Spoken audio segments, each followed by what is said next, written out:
นี่พี่น้องเลยบรรยากาศกับฝนตกอยู่รัสเซียพี่น้องเลยไปสิย่างไปห้านไปซื้ออาหารการกินแล้วก็สิมาแต่งกินแล้วก็ให้สิสุกแต่งเราก็สิอัพคลิปให้พี่น้องเบิ่งในการเดินทางพี่น้องเพราะว่าเราก็เก็บประสบการณ์ขนาดพี่น้องเพราะว่ามันเป็นครั้งแรกที่มาทางเมืองอิลกุดพี่น้องเลยเพราะว่ามันก็เป็นเมืองที่แบบการเดินทางมันก็ใช้ค่าใช้จ่ายบ่สูงพี่น้องเพราะว่าเราได้เดินทางต่อเมืองพี่น้องเลยแล้วมันก็มีความเมื่อยล้าหลายแล้วก็ที่เก็บประสบการณ์นี้ไว้ในช่อง YouTube นี้เลยพี่น้องเลยแล้วก็ให้พี่น้องได้เห็นในการเดินทางของเขาพี่น้องเลยแล้วก็แม่นขอบมุกขอบใจหลายๆพี่น้องทางเมืองไทยที่เข้ามารับชมคลิปการเดินทางของเขาแล้วก็ชีวิตเป็นอยู่ของพวกเขาพี่น้องพวกคุณถือว่ามาฮอดรัสเซียตลอดปลอดภัยละพี่น้องเลยเอาพี่น้องเลยแกหนาวสิซุกจักไม่อย่างอารมณ์เนี่ยเพิ่นหาจินกระแลมมาสั่น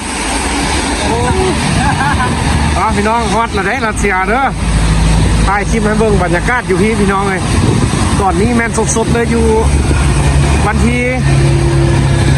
1พี่น้องวันที่1 เดือน 11เลยนี่สิซุกกินกระแลมแก้หนาวนะพี่น้องเลยเอากุละดอกเลยเดี๋ยวนี้สิพากันย่างไปซื้ออุปกรณ์การเรียนพี่น้องเลย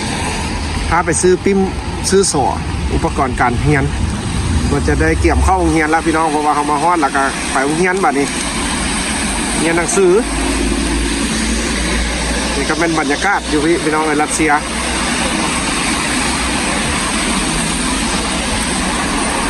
หนาวอะหนาวพี่น้องฝนตกอีกอยู่ที่น่ะพี่น้องฝนตกอีกน้อยบรรยากาศแบบว่าหับบ่ได้เลยอยู่พี่น่ะหนาวอีหลีพี่น้องหนาวเย็นเป็นตะจิบขนาด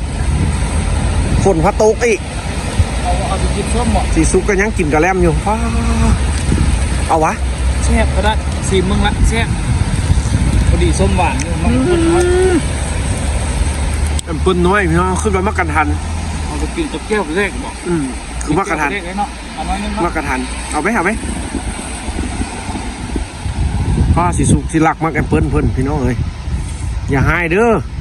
ขอซีมเลยขอซีมมึงให้ซื้อโอ้เดเพิ่นก็อยู่นี่เพิ่นบ่ให้ออกไป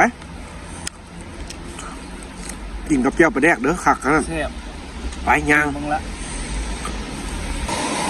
เอาพี่น้องเลยตอนนี้แมนเฮาครับสีสุกก็เดินทางมาฮอดรัสเซียละเมื่อฮอดเมืองที่เฮาอาศัยอยู่แล้วพี่น้องเลยขอบมุกขอบใจพี่น้องทางเมืองไทยเด้อที่ติดตามให้กำลังใจแล้วก็ทางบ้านที่คอยเป็นห่วงเป็นใยพี่น้องเลย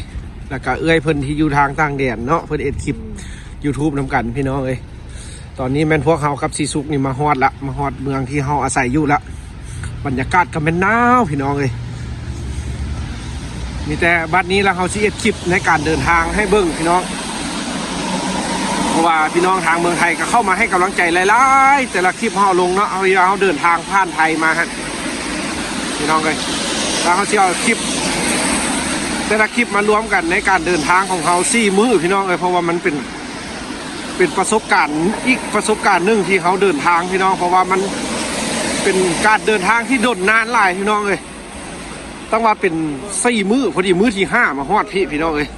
ทั้งขี่ทั้งยนต์ทั้งขี่ทั้งรถไฟขี่ทั้งแท็กซี่พี่น้องโซซิมาฮอดพี่มันเป็นความละเอียดละเมื่อยพี่น้องเลยรับมาเฮาก็สิอัพคลิปประสบการณ์ของตัวเองไว้ในช่อง YouTube นี้ในการเดินทางครั้งหนึ่งเคยได้มาพี่น้องเลยอยู่รัสเซียเอาขอบใจพี่น้องทางเมืองไทยหลายๆที่มาติดตามคลิปเนาะชีวิตของเฮาในการเดินทางสีสุกจินกระแลมอย่างเดียวพี่น้องเลย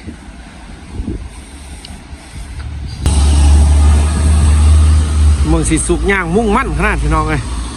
วุบหลุดเลยเน็ตนะเป็นจะไหนคนละความรู้สึกเลยเนาะมาที่ต่างกันเลยเนาะคนละความรู้สึกเลย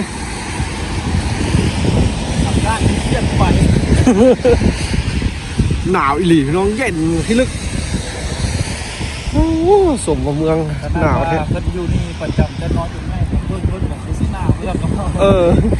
มันก็หนาวคือกันทันแล้วไผ่ซิโบหนาวเพิ่นแห้งไส้หนากว่าเขาอีก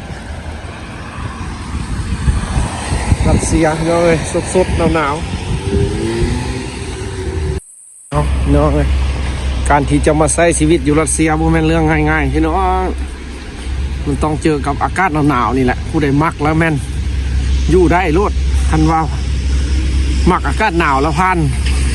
ทนความหนาวได้แล้วแม่นมาโลดพี่น้องรัสเซียนี่นะมาสัมผัสโลดความหนาวเลยมันยกให้เป็นอันดับหนึ่งเลยกายหนาวจนเย็นจนเจ็บ หนาวจนเจ็บพี่น้องเลยนี่ก็เป็นคนบ้านเพิ่นพี่น้องนี่คนบ้านเพิ่นที่ย่างปกติเลยส่วนใหญ่เพิ่นก็จะย่างเขาก็ย่างเพราะว่าคนบ้านเพิ่นส่วนใหญ่จะย่างพี่น้องที่ถ้าเป็นเฮือนที่อยู่อ้าวใกล้เคียงนี่เพิ่นจะไปห้างไปห้านนี่จะไม่ย่างตัวย่างเป็นเรื่องปกติอยู่รัสเซียพี่น้องระดับแบบ5 กิโลเมตรกิโลเมตรนี่คนทำกันรถย่างอย่างเดียว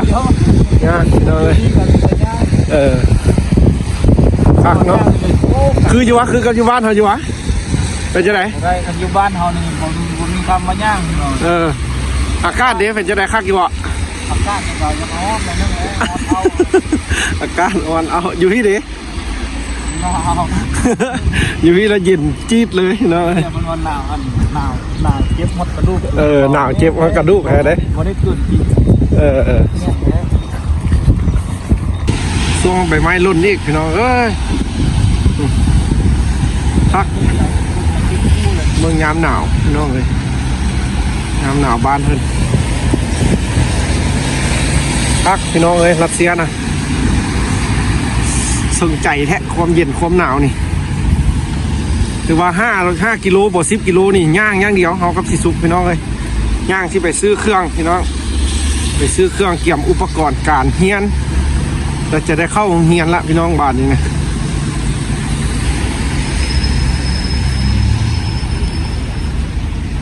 นี่ก็จะเป็นบรรยากาศบ้านเพื่อนพี่น้องเมืองจูเม่นเด้อพี่น้องเมืองเขาอยู่นี่เป็นเมืองจูเม่นเมืองนี้ยังห่างลาว2 ชั่วโมงนึงพี่น้องเลยห่างแต่ลาวเขา2 ชั่วโมงถ้าเป็นเมืองหลวงมอสโกแล้วแม่นห่างจากลาวแม่น4 ชั่วโมงพี่น้อง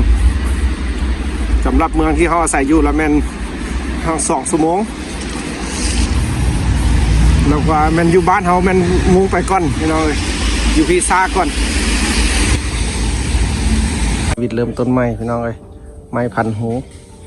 สบู่แฟบเครื่องอาบน้ำเก็บเอาซีซุกเอาอย่างได้ฮันได้อย่างได้ละสบู่อาบน้ำยาสระผม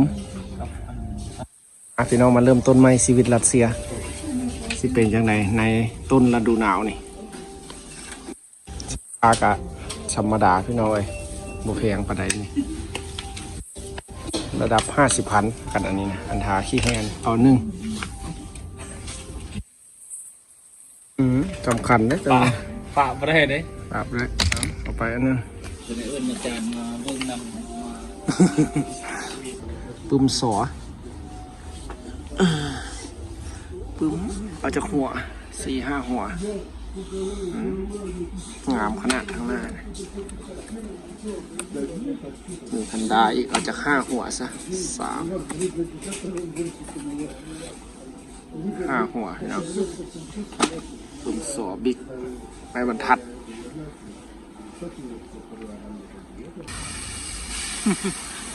บรรยากาศที่น่าลอง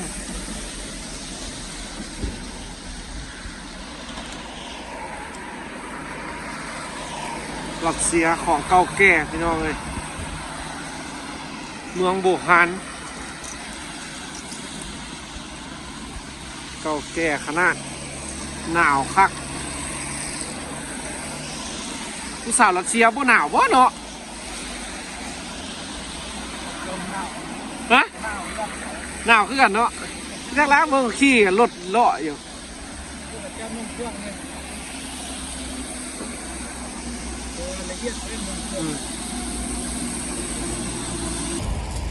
ชีวิตบ้านนอกในเมืองกรุงเนาะเฮ้ยย่างจากชั่วโมงแล้วนี่มื้อนี้เมื่อยแล้วย่างกี่มื้ออากาศเย็นก็ยังรู้สึกว่าเมื่อยแล้วบ่นี่บรรยากาศบ้านเพิ่นพี่น้องเป็นจังซี่ละเงินซานบ้านช่วงถือว่าอยู่แนวนี้ถือว่าอยู่ระดับ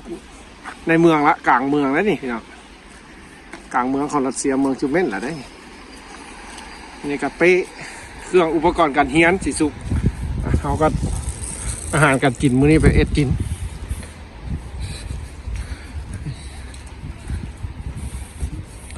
คือว่าบรรยากาศก็เป็นจังซี่แหละพี่น้องอยู่รัสเซียนะชีวิตสภาพแวดล้อมเป็นจังซี่ละ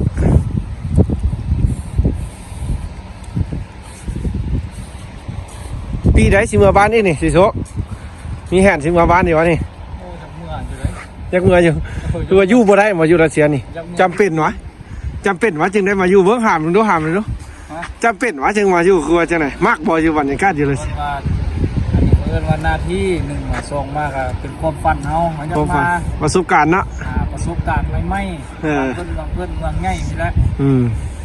คือว่าเป็นจังไหนสะดวกสบายแนวไหนอยู่รัสเซียนี่ลองเว้าให้พี่น้องเบิ่งดูเป็นจังไหนในการมาอยู่จักปีละ 3 ปีนี้ 3 ปีนี้แล้วนี่ในเป็นจังไหนสะดวกสบายจังไหนยุ่งยากจังไหนเอาให้ฟังดูเป็นจังเทื่อพี่น้องเพิ่นได้ การดำรงชีวิตนี่แตกต่างกันสิ้นเชิงเลยอยู่บ้านแต่ว่าเทียบกับอยู่บ้านนะเพราะว่าเฮานี่อยู่บ้านให้บ้านนาเลยไปหาอยู่หากินเลิกเรียกเลิกงานอันนี้เลิกเรียกเลิกงานแล้วมีแต่เข้าห้านอย่างเดียว ซื้ออย่างเดียว ซื้ออย่างเดียว ไปหาบ่ได้แล้วใครเอาเงินให้ อันนี้จำนวนก็มีเงินแบบเอิ้นว่าจะได้เงินเดือนนะมีเงินเดือนจริง มีเงินเดือนเพราะว่า มีเงินเดือนบ่พอแล้วแม่นแท้อีแม่ให้อีกหลักๆอันนั้นพุ่นละ ทางบ้านเนาะ ดีคือแม่เพราะว่าครอบครัวแล้วช่วยบางครั้งมาเข้าสุดเสื่อมทันเพิ่นจะทำให้เป็นจังได๋ได้ยินข่าวว่าอยู่รัสเซียมันอินเทอร์เน็ตบ่ค่อยจะได้นี่เป็นจังได๋เรื่องอินเทอร์เน็ตมันแม่นเลย บ่ได้แท้หวะบ่ได้มาแล้วมันคัดคล้องรถอย่างเงี้ย อินเทอร์เน็ตอยู่รัสเซียขัดๆคล่องๆพี่น้องเอ้ยเพราะว่าเป็นแอปพลิเคชันต่างๆนี่มันจะมีการคัดคล้องบินได้แน่บ่ได้แน่เป็นเฟซบุ๊กเป็น YouTube เป็นอย่างนี้แห่งว่ายาก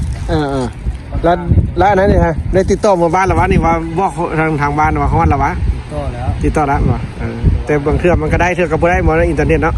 ไปหาพ่อแม่ครอบครัวพี่น้องว่าทำฮู้แล้วฮอดมาถึงแล้วเพราะว่าเราเดินทางนี่ว่า4 มื้อการติดต่อมันก็เป็นห่วงอยู่เอาพี่น้องอันนี้ก็แม่นเฮากับสิสุกกับพอดีมาฮอดมาถึงแล้วก็สิมาซอกซื้ออยู่ซื้อกินพี่น้องแล้วก็สิไปแต่งกินแล้วก็ถามสิสุเพื่อเป็นจังไดเนาะมาอยู่พี่เพิ่นก็มาอยู่3 ปีแล้วเพิ่นว่านะในการใช้ชีวิตอยู่พี่น้องแล้วก็เพิ่นถามเพิ่นว่าติดต่อมาบ้านว่าเพิ่นก็ติดต่อมาแล้วฉันติดต่อมาหาพ่อหาแม่แล้วเป็นจังไดแล้วก็ฝากเบิ่งพี่น้องเอ้ยชีวิตต่อไปของเฮาสิเป็นจังไดว่ามันหนาวพี่น้องอยู่รัสเซียน่ะชีวิตอยู่พี่กับแบบจังซี่แหละพี่น้องครับบางเทื่อคันแม่นเฮาได้ไปเลิกโรงเรียนบางเทื่อยามเลิกโรงเรียนเฮาก็ได้ไปคันแม่นฤดูนั้นเฮาก็ได้ไปเก็บผักเก็บเฮ็ดเนาะแม่นบ่มาฤดูหนาวสิแล้วก็มันมีแต่เข้าห้านซื้ออย่างเดียวพี่น้องเอ้ยซื้อกินอย่างเดียวคันตัวใดเฮาจ่ายบ่ท่วงบ่ทันก็แม่นทางบ้านเพิ่นช่วยพี่น้องเอ้ยแล้วอันนี้เฮาก็เอ็ดคลิปการที่มาใช้ชีวิตอยู่รัสเซียนี่พี่น้องเอ้ยให้พี่น้องได้เห็นว่าการมาอยู่รัสเซียนี่เป็นจังได๋พี่น้องเอ้ยก็ถือว่าจังซี่พี่น้องเอ้ยวิถีชีวิตนะเฮาก็บ่จักสิอธิบายหยังหลายมีแต่ว่าเฮามาอยู่นี่ปฏิบัติตัวจริงเลยอยู่นี่รัสเซียนี่พี่น้องเอ้ยตัวจริงเลยเป็นๆคือมาอยู่นี่ได้หลายปีแล้ว